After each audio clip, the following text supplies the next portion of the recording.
Halo, kembali lagi di YouTube channel Henrianto Karol Siregar. Nah, pada kesempatan yang baik ini, saya akan membahas lagi mengenai pembahasan soal uji kompetensi keperawatan medikal bedah PMB1 part pertama. Untuk itu, teman-teman jangan lupa dukung terus YouTube channel ini dengan cara memberikan like, subscribe, dan share.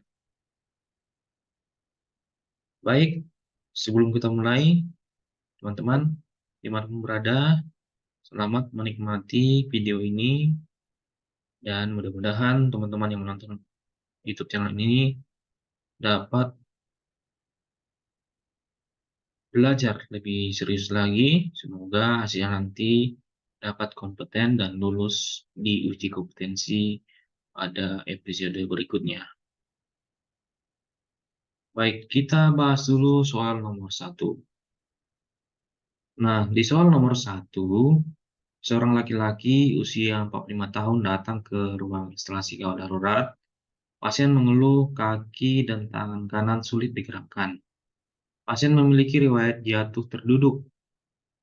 Hasil pemeriksaan kekuatan otot menunjukkan tangan dan kaki kanan tidak mampu melawan gravitasi.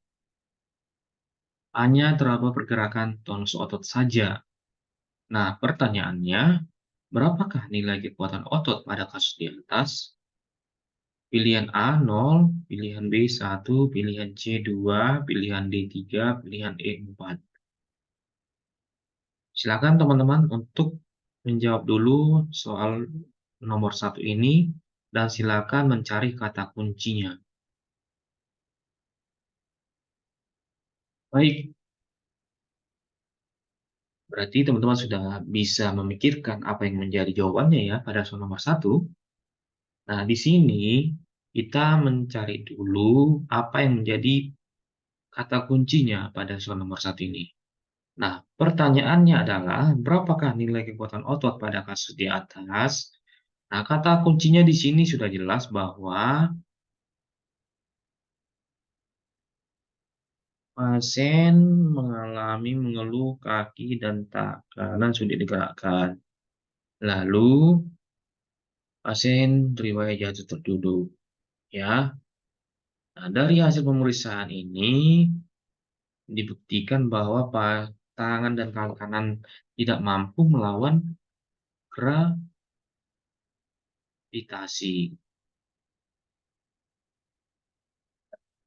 Oke, nah jadi itulah kata kuncinya teman-teman.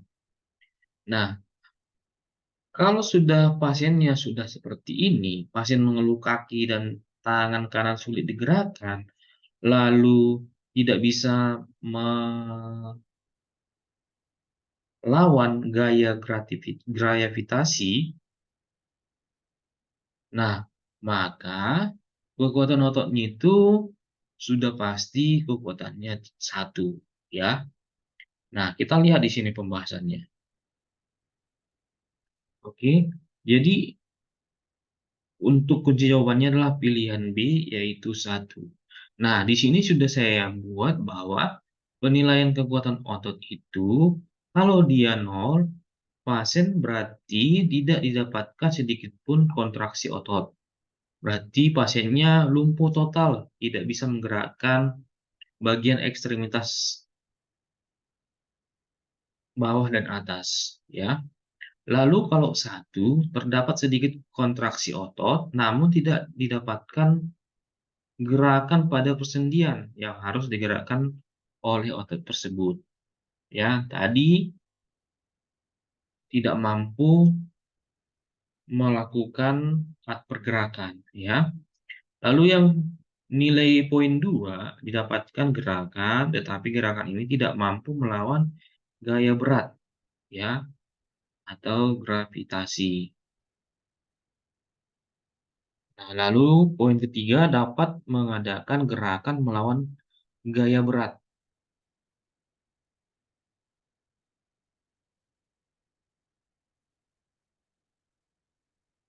Lalu selanjutnya dapat melawan gaya berat juga dapat pula mengatasi sedikit tekanan yang diberikan. Itu poinnya 4. Lalu tidak ada kelumpuhan atau normal, itu adalah poinnya 5. Nah, di sini mungkin ada beberapa keliru ya untuk pembuatan tabel ini. Jadi, poin 0, 1, 2, 3, 4, dan 5. Itu seharusnya dan itu yang sebenarnya. Jadi ini ada sedikit keliru, mohon maaf teman-teman. Saya sudah menjelaskan kembali ya. Untuk poin kekuatan otot itu dimulai dari 0, 1, 2, 3, 4, dan 5. Baik, di soal nomor 2, seorang laki-laki usia 65 tahun datang ke poliklinik dengan keluhan sulit dan nyeri saat BAK.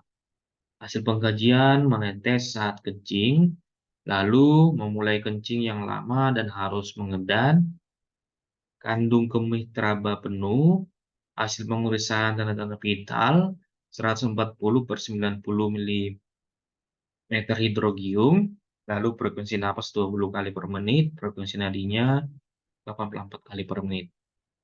Pasien sering bertanya dengan kondisinya. Nah, yang menjadi pertanyaannya adalah apakah masalah perawatan pada kasus di atas? Nah, sini pilihannya A. Cemas, B. Hipovolemia, C. Inkontinensia urin, D. Retensi urin, E. Nyeri akut. Nah, jadi di sini teman-teman silakan dulu mencari apa yang menjadi kata kuncinya. Oke. Nah, di sini sudah jelas bahwa apa yang menjadi masalah keperawatan pada kasus ini, ya. Nah, yang pertama kita temukan dulu hasil pengkajiannya itu menetes saat kencing, lalu memulai kencing yang lama dan harus mengedan. Lalu kandung kemih teraba penuh terus, ya. Inilah yang menjadi kata kuncinya. Nah, jadi kalau melihat pilihan A cemas, di sini tidak ada data yang ditemukan, teman-teman, ya.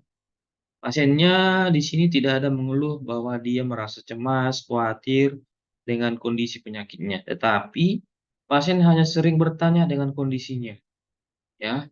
Jadi menanyakan bagaimana kondisi penyakitnya, ya. Jadi kalau kita kaitkan dengan kondisi cemas, belum ditemukan secara sepenuhnya yang menjadi masalah pada kasus nomor 2 ini. Nah, kalau hipovolemia itu tidak ada mengenai masalah cairan di sini, ya, tetapi di sini yang menjadi permasalahannya adalah memulai kencing yang lama dan harus mengedan. Nah, berarti kalau kita melihat itu ada sumbatan ya di saluran kemihnya, di kandung kemihnya teraba penuh. Sehingga bisa kita simpulkan di sini untuk jawabannya adalah pilihan D, yaitu retensi urin. Ya, ini pilihannya. Oke, kita lihat kesimpulannya teman-teman. Nah, ini dia ya. Pembahasannya adalah retensi urin. Jawabannya. Nah, kalau cemas tadi yaitu kekhawatiran dan rasa takut yang instan, berlebihan dan terus-menerus bersehubungan dengan situasi sehari-hari. Lalu hipovolemia itu suatu kondisi saat kadar bagian cair cair dari darah atau plasma terlalu rendah. Lalu kalau inkontinensi urin ini kehilangan kontrol kandung kemih. Lalu kalau dia retensi urin itu kondisi medis ketika kandung kemih tidak dapat kosong sepenuhnya, walaupun telat buang air kecil.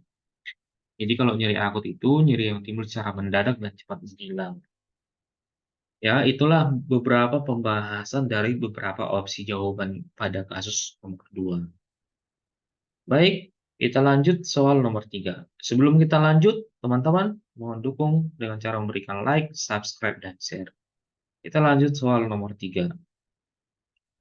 Nah, di soal nomor 3, seorang laki-laki usia 46 tahun dirawat di ruang bangsal dengan diagnosis angina pectoris tidak stabil. Ya, hasil pengkajian ditemukan pasien mengeluh peningkatan nyeri dada kiri yang menjalar ke rahang.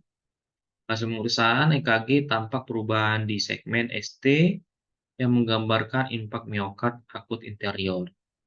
Pertanyaannya adalah, di manakah gambar area infrak pada kasus di atas? A. LED 2, LED 3, dan APF. B. LED 1 dan AVL.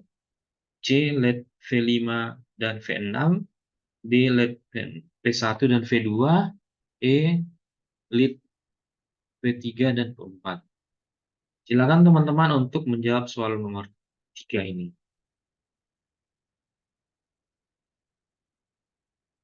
Baik, kita lanjut di pembahasan. Nah, pada kasus ini tadi ditemukan bahwa pasien mengeluh angina pektoris.